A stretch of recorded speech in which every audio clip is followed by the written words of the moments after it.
This crowd rises to its feet. Vaccaro slammed it home. Garland left wing, free ball. Perfect! Garland one of the lane, lob to Mobley. Pow! And Allen blocked the shot at the rim. Pow! With the left hand and a foul.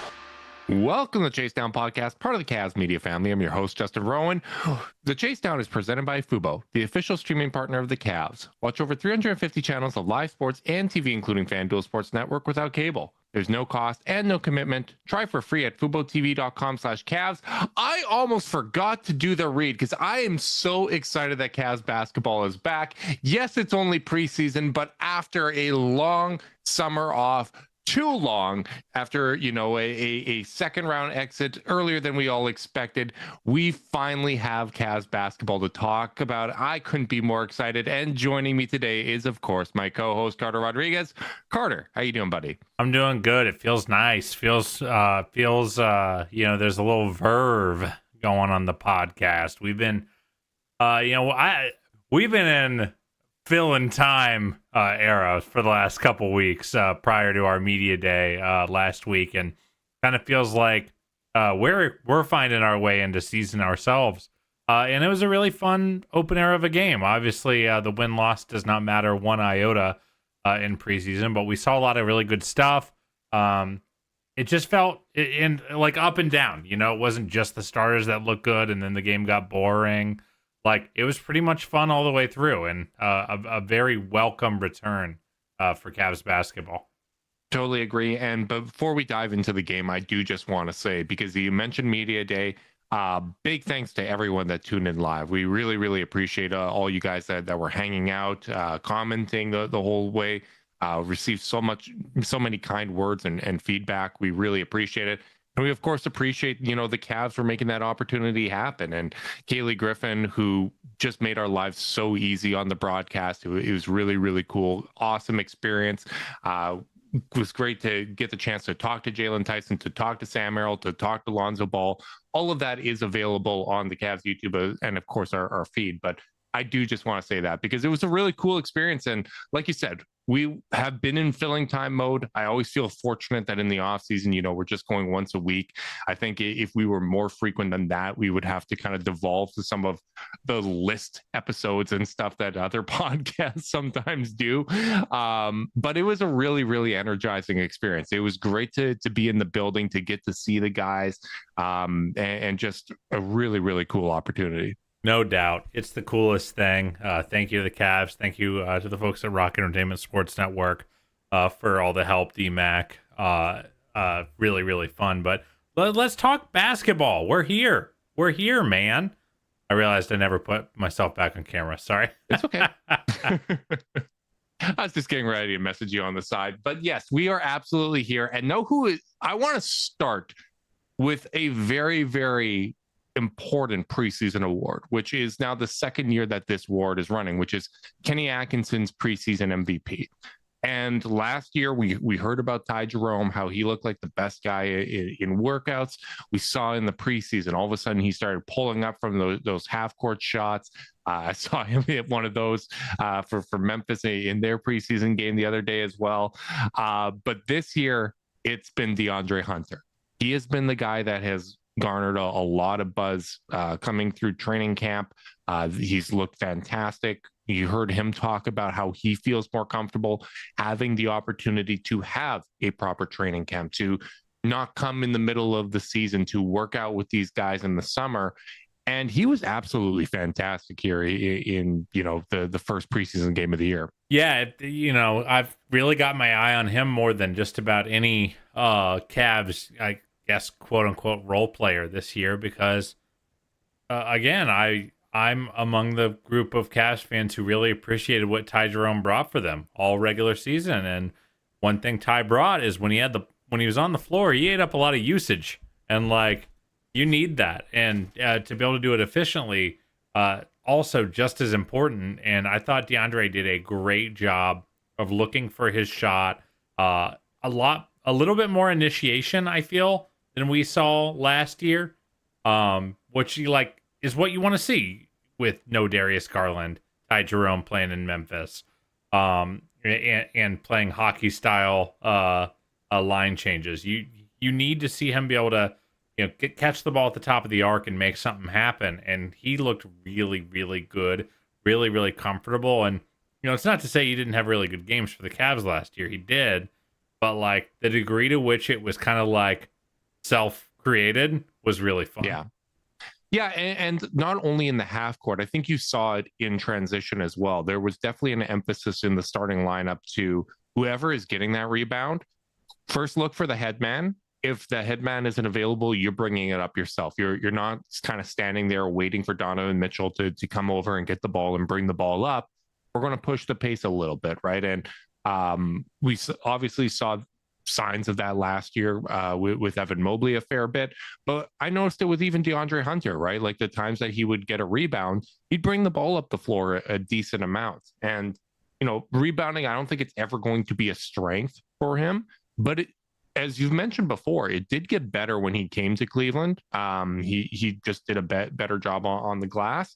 And then tonight, 17-7, really nice to see that. But when it comes to replacing Ty Jerome, it's going to be done in the aggregate, right? And we're going to see this team make roster decisions over, this season and the coming years here, where you're going to have to make some really tough decisions about valuable contributors. And when you try to replace guys, when you're operating in the salary cap world, you're never going to have a one-for-one comparison.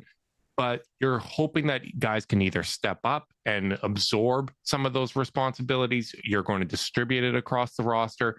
And when I think of kind of that tough shot making and the ability to, hey, just toss the ball to this guy and he's going to get us a bucket in the half court, DeAndre Hunter is pretty high on that list for the Cavs players. And to have a guy that is, 6'10" with a long wingspan and a high release point that's able to provide you with that's something that I think brings a unique element to this team. And I'm excited to see more of those possessions funneled to him. I'm noticing a couple 6'10s out of you with DeAndre Hunter on this Is podcast. He not? He's 6'8", 6'9". What are you talking about? 6'9", which shoes, DeAndre Hunter? Yeah, I'm going to 6'10". This is the rowaniest little sneak. Like you are just a sneaky little snake, aren't you? Yeah, sometimes. Hey, just because it's preseason for them doesn't mean I can't be in midseason form, okay? God bless you, buddy. I love you. Never change. Yeah, I mean, the other thing that was kind of nice is we just got to see a lot of him playing with the two bigs, and there just wasn't a lot of those minutes last year. Yeah. It's nice to see, and it almost feels like we're rehashing to some extent the post-trade conversation, right? Because I think both of us were making assumption that DeAndre Hunter was going to start, or at least that there was a high probability that he was going to play significant minutes with the core four. That didn't really come to fruition last year for a variety of reasons. But what I really like is some of the stuff that we talked about. And, when he is playing at small forward, when teams try to hide a guard or when they switch, it's going to create mismatch opportunities. You see him get a quick touch in the post for those kind of, post-up possessions. So that's the kind of stuff that I really, really loved about bringing him into the starting lineup. And particularly if we're looking forward to, matchups against a team like the Knicks, traditionally, that's where they would hide Jalen Brunson, even if it's Max Strus. Even though Max Strus sometimes has had success on Jalen Brunson, they were comfortable kind of making that trade-off and having OG and Mikal guard both of the guards. Are they going to be comfortable with that if it's DeAndre Hunter getting quality touches in the post? And, how much of a scramble is that going to put their defense in? Yeah, for sure. Real quick, Justin, how many minutes did DeAndre Hunter play with Evan Mobley and Jared Allen last year? 48. 67. Ooh. I haven't looked at those numbers in a while. Not even on the first page of DeAndre Hunter lineups on NBA.com for just with the Cavs last year. So like we just really didn't get to see a lot of it. I mean, we probably saw. I mean, they played 18 minutes, so we've seen about 33% of those minutes were matched today, which is bonkers. So like, you know, we just really haven't gotten to see that, and it was really fun just how big that Cavs team was, especially when they were starting a guy like Jaylon Tyson at the 2, who, by the way, has put on some muscle for sure. He looked bulky, even standing next to Okoro, who is not a small guy by any means. He looked bigger physically. I mean, we already knew he was taller, but I mean, like, Yeah. A little thick with 2 C's. And the funny thing is, like, that was kind of our consistent observation at Media Day, and it really translated even watching on TV. It's like up and down the roster, these guys look a whole lot stronger. Like Darius looks bigger, Evan looks a whole lot bigger, and you know, I'm not just going to brush off that comment. We're going to get to him, don't you worry. But yeah, Jaylon Tyson looks stronger, and you know, I think it was John Michael that mentioned, either he or Brad on the broadcast, saying that Tyson actually dropped a little bit of weight, and I thought that showed. Like I thought he looked quicker out there while also looking stronger.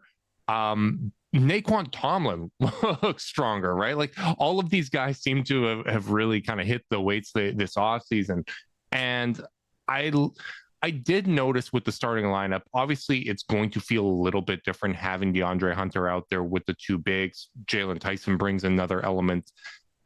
I did notice that there seemed to be a little bit more physicality with how they were playing defensively as well, particularly the 3 in the front court. It really felt like they were getting bodies into guys. They were using their length effectively and kind of throwing their weight around a little bit defensively. And that's it. I don't want to, obviously you can't read too much in preseason, but because that's been a mentioned point of emphasis for Kenny Atkinson coming into the season, that's something that I'm looking for. And I don't know how much of it is, hey, Kenny said that this is something they're working on, so I'm specifically looking for that. I'm having some confirmation bias there. But whether or not the Cavs are able to do that, if they're able to play that style defensively and how consistently they stick with it, is certainly going to be one of those things that I'm keeping an eye on early in the season. Yeah, and, you know, it's physicality and then make it, you know, jump in passing lanes. Cavs had 19 steals in this game. You know, and some of that you can chalk up to preseason ball, some slop, but you look at like just the Bulls starters. Bezelis had 2, Okoro had 5, Vooch had 1, Herter had 3, Giddey had 2. Like they were just constantly turning them over, even in their starting groups.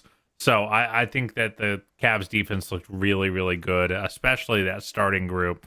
I think, you know, frankly, most lineups anchored by Naquan Tomlin at the 5 are going to have some gaps on the back end as he catches up on that end of the floor from a processing perspective. But like, I just think they did a really nice job of making things a little messy and mucked up for Chicago. So yeah, I thought Tyson, should we talk about Tyson real quick, or do you want to do Mobley?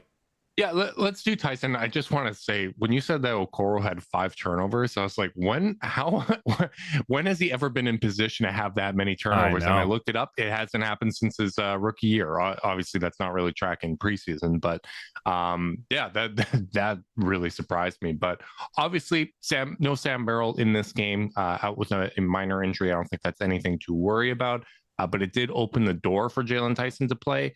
And obviously, Tyson was one of those guys that I was most excited to see in this game, because I'm not going to learn anything about Donovan Mitchell in this game. I'm not going to learn anything about Jared Allen in this game.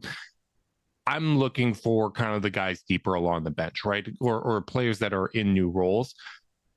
Tyson starting at the 2 was an interesting wrinkle for me, because when we've talked about him this season, we've talked about him kind of slotting in at the 3, maybe even playing at the 4, right? And one of the biggest concerns that we've had with Jaylon Tyson about getting his game to translate is the foot speed going to be there? Is the lateral quickness going to be there? Is he going to be able to defend more shifty players? So him getting to play some shooting guard was really, really interesting for me. I definitely felt like he was a little quicker and more explosive. You definitely saw that with the 2 blocks that he had. I like the active hands. I really liked his hit ahead passes and the playmaking decisions he made in transition. I will say when it came to the 3-point attempts, I feel like he made the decision he was going to take that shot before the ball ever touched his hands on all 5 of those shots. It was like, I'm going to get some threes up here. I'm coming in off a screen. I got this curl. I'm the ball's coming to me. I'm taking this 3. Maybe it was a little bit of tired legs, given the fact that this is the first preseason game and he was expending so much effort on the defensive end.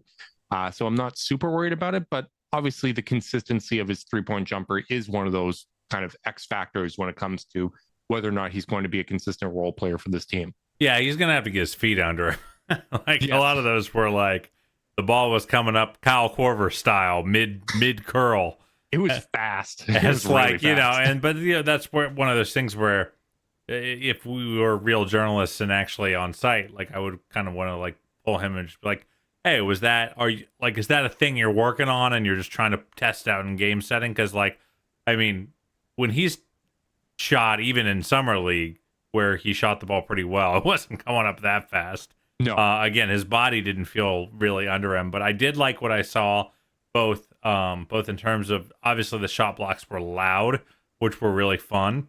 But I really liked his transition work. He made really, really good reads, just kind of on hit aheads and finding guys cutting in transition off of some of those chaos plays that he created.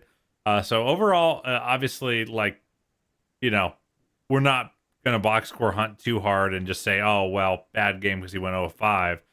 I just think, like, he can't shoot the way he shot because it's not going to lead to a ton of makes. But, like, again, if that's something he's working on, this is a great setting to do it. Yeah, and I'm encouraged that there was kind of those loud defensive plays because I commend him for, the effort put into trying to be that point of attack defender, understanding that that's one of the things that the Cavs need. That is a skill set, that is a role that currently does not have someone that is kind of our go-to guy to occupy that role. Given what we saw in the rookie year, I do think that it's going to be a bit of a process. I think it's going to take some time for him to, round out his game and become a solid defender. But if he's playing at the 2 or if he's playing at the 3 and you have either Mobley and Allen there, one of Allen or Mobley along with a Larry Nance or Dean Wade, something like that, you have a little bit of a safety net there. So if you're going to at least create some chaos plays, I think that brings an element that's valuable to this team. That's something that Lonzo Ball is going to bring as well. Lonzo isn't the strongest point of attack defender, but he's a tremendous off-ball defender. He is someone that's going to generate steals. He's going to, create that chaos. So if Tyson is another guy that can bring it to the table along with what we saw in his rookie year, which was creating second possessions on the offensive glass, getting out in transition and making the right reads in those situations, I do think that there's an opportunity for him to continue earning minutes here, especially when there's going to be some runway early in the season with guys out for him to kind of explore the space and make some mistakes. Yeah, I couldn't agree more. Should we go to the big dog? Should we talk a little bit about Evan? Yeah, let's talk about the big dog. And the big dog, of course, is Zoom AI Companion. Only you can do your best work, Carter. Zoom AI Companion can help you do the rest, like automatically taking notes, answering meeting questions, and helping you respond to your coworker. Available no additional cost with eligible paid plans. Work happy with Zoom AI Companion. Let's talk about Evan.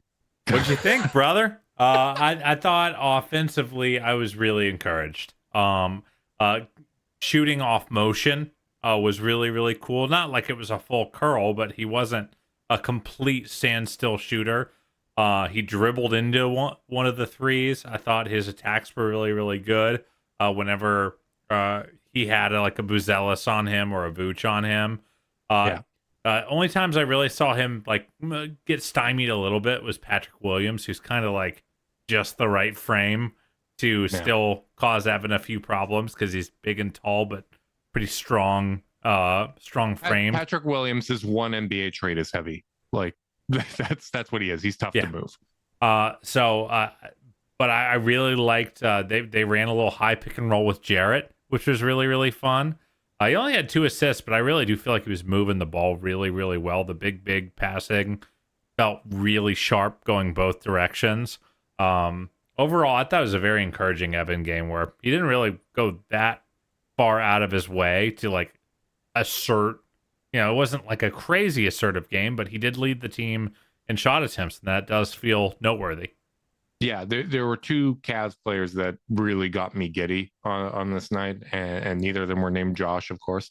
Evan got me really, really excited. Like, you could tell how noticeably stronger he is. And you mentioned, the kind of drifting 3. I always enjoy when he kind of hits those shots from outside and he just kind of slides off back onto the defensive end of the court. It reminds me of Kevin Durant when he was watching the Tim Hardaway versus Dion rookie game, where he's on the sideline and then all of a sudden you just see this tower of a man slide off camera. That's what it looks like every time that Evan drifts back to half court. And he's just playing with a confidence. He's playing with a swagger. He's such a fluid athlete. It's really, really damn exciting. We've talked about how we feel like he can take that step to be a top 10 player this year. I firmly, like, when I look at the kind of the physical transformation, that is checkbox 1 of what he needed to do to make that possible, to help raise that ceiling. Whether or not he's able to achieve that, that's, we've got months and months before you can even like begin to kind of have that conversation. But I really liked what we saw from him. He's such a polished player. You're not going to learn a lot about him in terms of what he's going to do from a production standpoint. But I think when it comes to someone like Evan Mobley, the check-in is basically physicality. Like, does he look physically different at 24 years old than he did at 23? The answer for almost all of us is usually yes. In Evan Mobley's case, it's a little more emphatic. Yeah, I will continue to argue with you. There are some box score indicators to keep an eye on, and field goal attempts is one of them. I'm, like getting shots up. I was speaking more about preseason, just to be clear. Sure. I just want to see him soaking up usage, kind of no matter what the context is. And he did that in this game and looked really, really comfortable doing it. It didn't look like all right, well, I guess I got to initiate on this play because we're down Darius and a few of our other ball handlers. So that was exciting to see. The one play that really jumped out for me in terms of, okay, I was really, really happy he didn't give it up, was early on when he created the offensive rebound against Buzelis. He got it out the 3-point line in the corner. And that's a situation where often he would give it up. He'd pass it to the top of the arc to Donovan or whoever, let them initiate. Maybe he'd come up and set a screen for them and roll to the basket. I love that he kept the ball for himself. He recognized, okay, Buzelis is basically the only one between me and the basket, and I am putting both him and the ball in the basket. And that's the type of mentality where there isn't a second guess. He's not looking around to pass and then taking it. He immediately sized him up. He immediately saw that he had the physicality mismatch with Buzelis and took it to him. That's the type of decisiveness that I want to see. So it's a really good point and something that was worth bringing up for sure. All right, Justin, let's talk about the new faces. Who do you want to talk about first? Lonzo, Nance, or Proctor? And why is it Proctor? I don't want to talk about Proctor because if I start talking about Proctor, we might not get to Larry and Lonzo. So let's talk about No. We got to hit up Proctor. He went nuts. Okay, so he was phenomenal. To pull back the curtain a little bit, I was messaging Carter earlier today saying, I really hope that Proctor has a good game so I can get off some of my takes and some of my thoughts that I've been having about him. Because to be clear, I do not think that Tyrese Proctor is going to play a prominent role on the team this season. If I had to set the over under at how many minutes Jaylon Tyson played last year, I would bet the under when it comes to Tyrese Proctor. But he is someone that I'm really excited about. And I think that he's someone that could help make, depending on your perspective, decisions easier or harder for the Cavs moving forward, because this is a guy who, he comes into the last season of college with potential lotto talk surrounding him, right? he ends up being on a team where every player in that starting lineup was drafted around him. So that takes a little bit of the shine, but it didn't take any of the production away. He increased his points per game. He shot 3% better from the field. He shot 5% better from three. He upped his 3-point volume. He lowered his turnovers. He plays really good point of attack defense. He's someone that is 6'5". I'm not exaggerating his height. He's someone with positive wingspan. And if you look at the guys that end up having an early contribution in their career that were drafted a little bit later, it's usually a guard that can shoot the ball and play defense. He checks both of those boxes for me and is someone that could potentially fill that point of attack defender role. So I'm really excited about what Tyrese Proctor can bring, because normally, like, you know, someone with those types of expectations that has that step forward in college, they usually get rewarded for draft capital, but instead he falls, not because people are doubting whether or not he's an NBA player. You listen to the draft podcast across the board, everyone thinks he's going to be a rotation player. It's just, does he really have the star upside? The fact that, like, when I'm getting like past pick 9, I don't think about that anymore. Like I'm just drafting someone that can fill a role, that can be part of the rotation. So for me, what Tyrese Proctor, kind of what the draft profile was, got me really excited. What he did in this game has me unreasonably excited, Carter. Yeah, he was freaking phenomenal. He went 5 of 6 from the field, 3 of 4 from 3, including a 4-point play. Got into the paint, got to his step back, made a couple nice steals on defense. He was phenomenal. Even Reggie Miller, I heard you mentioned you must have listened to the FanDuel broadcast, yeah. Cavs broadcast. I watched on Peacock, and Reggie Miller was like, "What pick did this guy go?"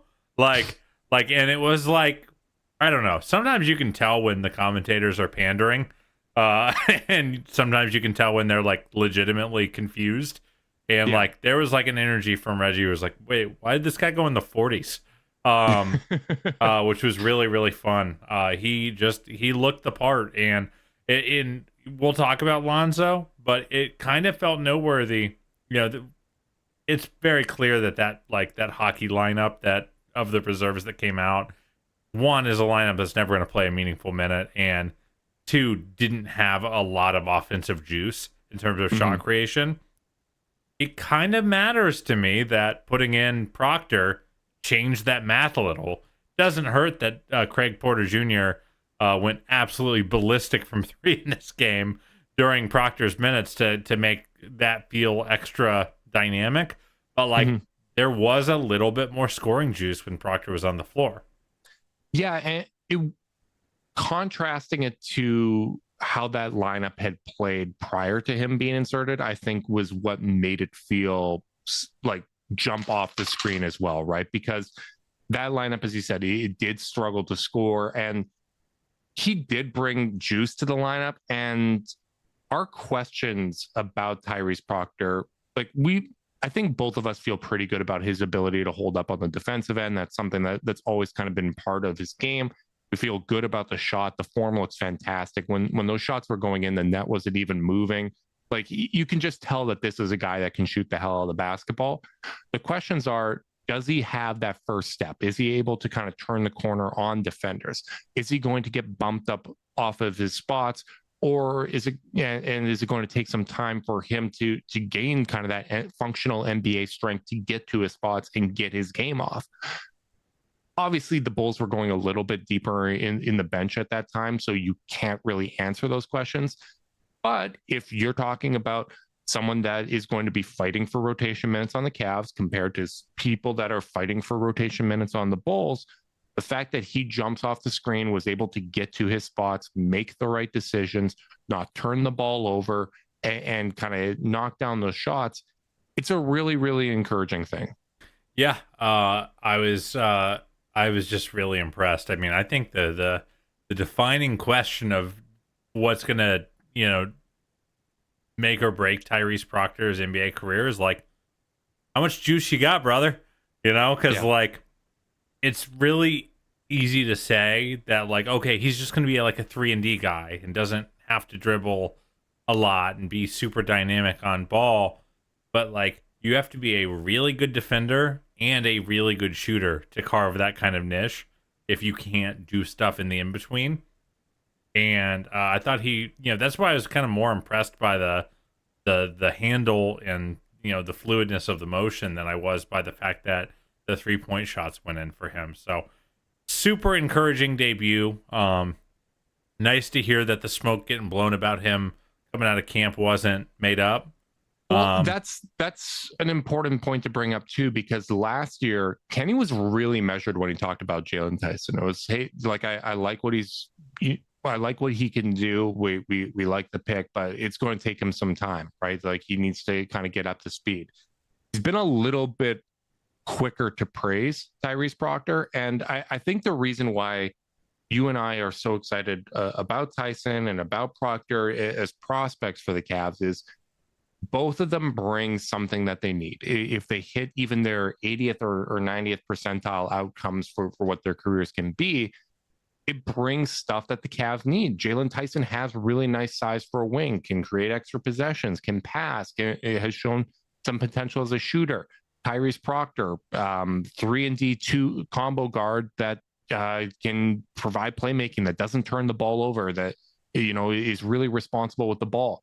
Those are the types of guys that when they hit make a big difference, right? Andrew Nembhard's a prime example, right? Like that was one of the comps for Tyrese Proctor. Yeah, and Rude Tiller in the YouTube chat mentioned that the shot creation from Proctor tonight reminded him of Nembhard. Right, and I don't think he's going to be the same kind of defender that Nembhard is, because Nembhard's like that 99th percentile across the board, every single play type you want. He's fantastic at it. But I think Proctor is a much better shooter. Like I think the shooting talent's very different, right? So and what we really want is, if you want this build to work out for the Cavs, if you want them to win a championship and have sustainable success, I think the ideal kind of guys that we wanted to see on this team is basically a build that, yes, you have Darius and Donovan, but everyone else around them is big. And we have good positional size everywhere else.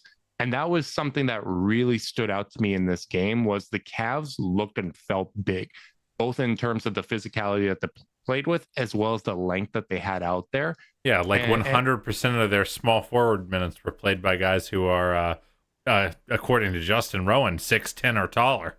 Hell yeah, they are. But I really like it, right? And if Tyrese Proctor has a really good season behind the scenes, right, where he's competing in practice, maybe he gets 300 minutes total for the Cavs because guys are missing time and Lonzo's going to get rested or whatever the case may be, he might give them the optionality to make some decisions the same way that Jaylon Tyson probably factored into their decision making this offseason when they're deciding between Sam and Ty Jerome.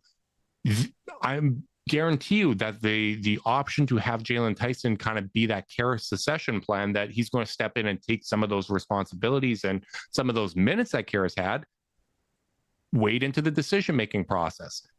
If everything goes well and you're trying to find ways to keep the core, you might have to make decisions on guys like Max Strus, Sam Merrill, guys further down in the rotation. And having someone on a rookie scale contract like a Tyrese Proctor that's able to emerge and maybe have an impact next season is going to open up kind of that decision-making matrix for you to some extent. Absolutely, buddy. I'm going to throw a lasso around your head and wrangle you back to off of Proctor Island. And let's talk about Mr. Larry Nance Jr., who came back and made his return. Got 5 threes up in 18 minutes. My goodness, Larry. You said you were going to be aggressive. I didn't know like this. He goes 0 for as well. He joins Jaylon in 0 for 5 town from the field. But conversely, Larry gets 3 free throw attempts and makes 4 shots around the rim. 4 assists, 2 steals, only 1 turnover. What did you see from Larry? Nothing like too interesting, right? Like we know what Larry is going to bring to the table. Obviously, kind of taking those shots jumped out to some extent, but I just liked his length and activity, right? He knows how to find those spaces in the weak spot of the defense to find those passing lanes off ball. He's going to generate opportunities for himself. I kind of felt like both he and Lonzo to some extent, Lonzo to a much greater extent, those guys are kind of the old vets on this team. Like outside of like Sam and Donovan, it's Larry and Lonzo. And I felt like Lonzo was basically like, hey, this is preseason. I'm going to defer. I'm just going to pass. I'm not going to try to do anything too wild here. And Larry's probably saving himself a little bit as well. It's, as you mentioned, the lineup that they were in is really tough. Like, what I'm most interested to see from Larry, Lonzo, and a lot of these other guys that we're discussing is how do they look when they're staggered amongst the starters? Because we know that's what the rotation is going to look like in the regular season. How they work and how they complement the core guys on this team is more interesting to me than how they are kind of in isolation, if that makes sense. Yeah, the only thing I'll say about Larry, one, was nice to see the volume of the three-pointer. That is different from his first tenure here. It was nice to see some dunks. You always just kind of wonder as guys get a little older, like, are some of those dunks going to turn into floaters and layup attempts that just, drop, 10, 15 percentage points. It was nice to still see him finishing above the rim, being a really clever duck-in player. And then that one offensive rebound where he got it above the rim with one hand as well, where I was like, oh my goodness, like he maybe could have tried to dunk that, but it was just kind of that flash of athleticism. Yeah, if I'm gonna pick any nits, the one thing I will say is, especially playing the 4, a couple times the foot speed got him, guarding in space. Bazelis had an awesome game for Chicago. I like him a lot, and I'm a big fan. So this is no slight to Larry, but there were a couple times he turned the corner maybe just a bit too easily. Oh, and Zach Collins got him, brother. He got him on an up and under. But overall, thought it was a really nice Larry debut. And moving down the list of debuts, let's talk about Lonzo, who quiet game, not in a lineup that was well suited. I don't feel like I have much to say just because of that, right? Yeah, and also just as I said, his approach, I thought he was basically deferring. He wasn't trying to do too much out there. And I think for the most part, Lonzo's going to be a very complimentary player, right? Like, I don't think that he's going to be someone that really in the half court is someone that you bank on kind of making a lot of things happen. I think he's going to make things happen off ball defensively. He's going to make it happen in transition. He's going to make some smart plays in the half court. I don't think he's someone that's going to give juice to a stagnant lineup. And that's what he was playing with, right? When you talk about who was out there in those minutes. So yeah, there's just, him, Craig was really the only guy with any on-ball juice. I was going to say, if we're going to talk about a backup point guard or guard for this team, Craig Porter Jr. deserves he deserves to be talked about because he was awesome. He's coming into a make or break season for him. Someone that we really, really liked in his rookie year. I would still call him more of a combo guard than a pure point guard, but he was someone that we liked his activity on the defensive end. Sometimes he can get lost and isn't the most sound point of attack defender, but he can make things happen defensively. And remember, he got robbed his summer league, which was going to be a big one for him. And one you don't normally see a player at, age 25 playing in. Yeah, but he's someone that is an event player, right? He is going to get rebounds. He's going to get assists. He's going to get steals. He's going to get blocks. The question was, is he going to be able to develop a solid enough outside shot for all of those other traits to translate? And we said that probably the best thing for him is, given the Cavs' history and track record of developing outside shots for guys, getting those reps with the charge. We're working behind the scenes.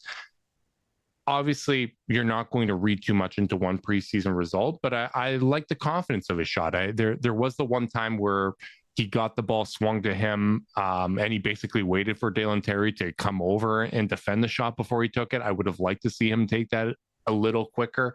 But overall, it's encouraging to see him shoot. He gets the strong base under him. I feel like his footwork's a little bit better on those shots, and they all look confident and comfortable. And when you look at those G League minutes last year, the one thing that Craig did, the one thing that Tyson did, and Tomlin did is we're getting up at least 6 threes a game. Like, we're just going to work on that skill set in the opportunities that we have here. Yeah, I great game for Craig. And you're right. This is an important season for him. If not for his Cavs tenure, for his NBA tenure, because you leave his rookie year going, maybe it's not a great spot for him on this team because of how good they are and all the archetypical stuff that I've talked about. But but he would be starting for the Brooklyn Nets or whoever it may be.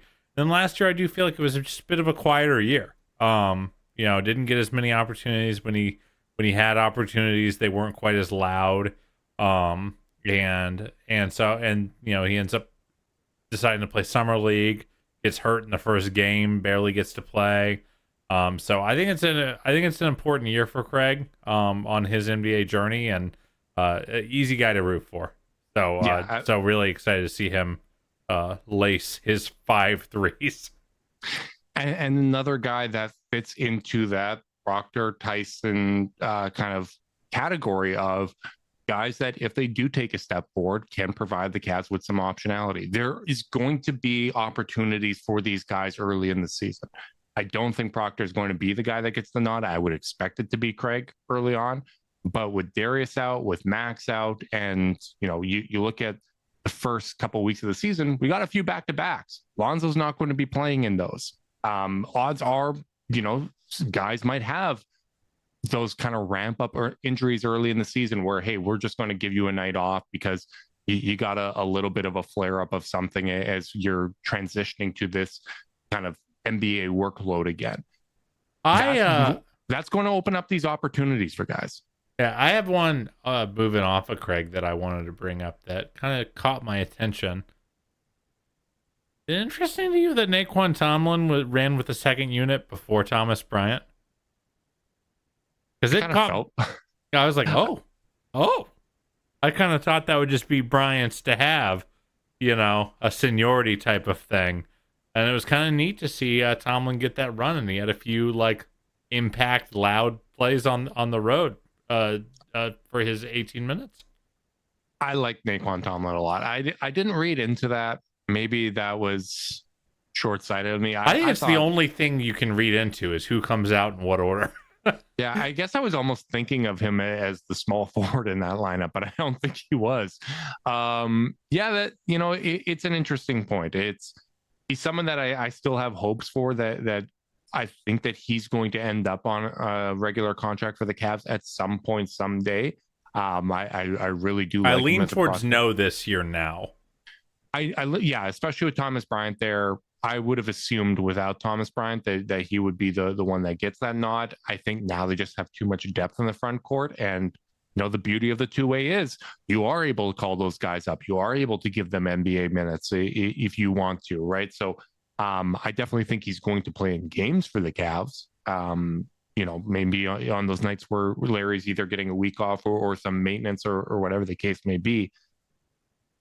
I guess it is interesting. It's just not something that I thought about because I was too focused on other guys, maybe. Yeah, so it was just kind of fun. Tomlin obviously had that big dunk, which was fun.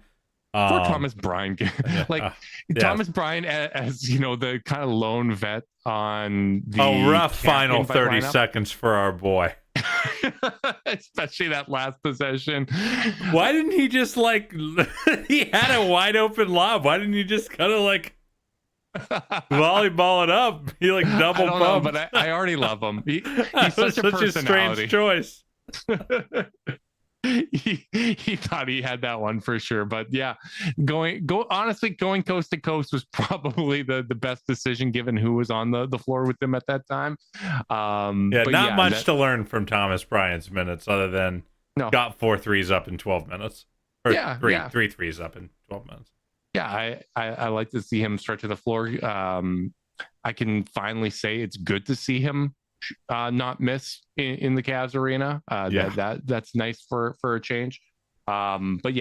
He's someone that I'm happy to have on the roster. But beyond that, I don't think there's a whole lot of analysis that can be had there. Here's a little bit of analysis, if I can sneak a little bit in. Yeah, go for it. Of the Cavs bigs, Bryant took 3 threes. Tomlin took 3. Wade took 2, Nance took 5, Mobley took 4, Allen took 0. That's a lot of volume coming from your front court in terms of 3-point attempts, and that's fun to see. Like, I do think that is something that is materially different about this team's front court that we didn't really have last year. Was because even when they shifted to small ball and played Dean at the 5, Dean is just never going to be a volume 3-point shooter. That's just not really his bag. Yeah. So like seeing a bunch of these guys get a bunch of attempts up in their limited run was at least interesting, if not like it wasn't that productive. Like, you know, obviously Nance goes 0-5, but like I still liked seeing the volume kind of tick up there. Yeah, it's a good point to bring up. But before we get out of here, I do want to ask you about real quick, just to put a button on that, because I just was thinking about the numbers. They got 41 3-point attempts up with Donovan only playing 18 minutes, no Strus, no Garland, no Merrill.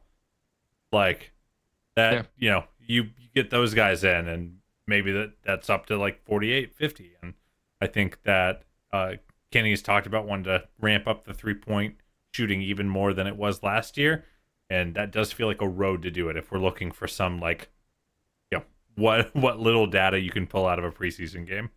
Yeah, if that does come to fruition and we do see them kind of get those threes up to that kind of rate, my big question is going to be, how are those generated? Because I do not want this to turn into Boston Celtics basketball. I agree. So that matters to me much more than the number that's going up just kind of in a vacuum. Sure. Before we get out of here, I do want to ask you about Luke Travers, because he is your guy. I feel like I've unfortunately kind of gone back into being a little bit of a Luke Travers skeptic. I like his instincts. I think he's a good glue guy, but there isn't the pop there. And particularly when you're comparing him to some of these other guys, like even a Tyrese Proctor, you know, coming in and making his debut, you have guys that are glue guys that at least kind of have that one skill where it's like, I know you're going to be able to bring this to the table. I know you're going to be able to contribute. A great glue guy that kind of helps you win at lower levels kind of feels like what it is with Luke Travers. What are your thoughts? Certainly not much to show you in this one. Looked like he fit in with the Tristan and Arunas and the guys kind of near the end of the Killian Hayeses. Kind of looked more on those guys' level than a guy like Proctor did. So, you know, luckily it might not matter as much. You know, if someone like Naquan Tomlin is going to look this good.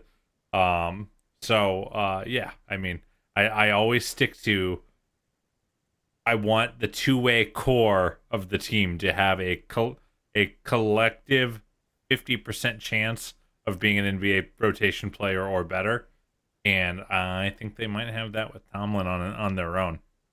Yeah, that's fair. Tomlin's definitely the one I'm more excited about, but there's a whole lot of guys that were worth getting excited about in this one. Excited to see, you know, kind of the follow-up games to see how Kenny plans to use them. Does he ramp up the minutes and stuff? Sorry, I don't know if you can hear that, but my dog is absolutely losing her mind under the desk right now. I can't. Chill, Noni. Terrific. Chill. She is digging the hell out of her bed that's under my desk. That's She's excited too. She's got the zoomies. She's happy that Cavs basketball is back. We are happy to be podcasting about actual games. Big thanks to everyone that tuned in live on YouTube. We appreciate you guys. Make sure you like and subscribe. Click that notification bell so you know when we're going live. If you're listening via podcast and you want to support us, leave us a rating, your review, subscribe, unsubscribe, resubscribe, and help cook those books. If you want to be part of Chase Down's exclusive Discord chat, you can send a screenshot of the review to chasedownpod@gmail.com. However you choose to support us, we really do appreciate it. Make sure you guys are staying safe out there. Until next time, go Cavs.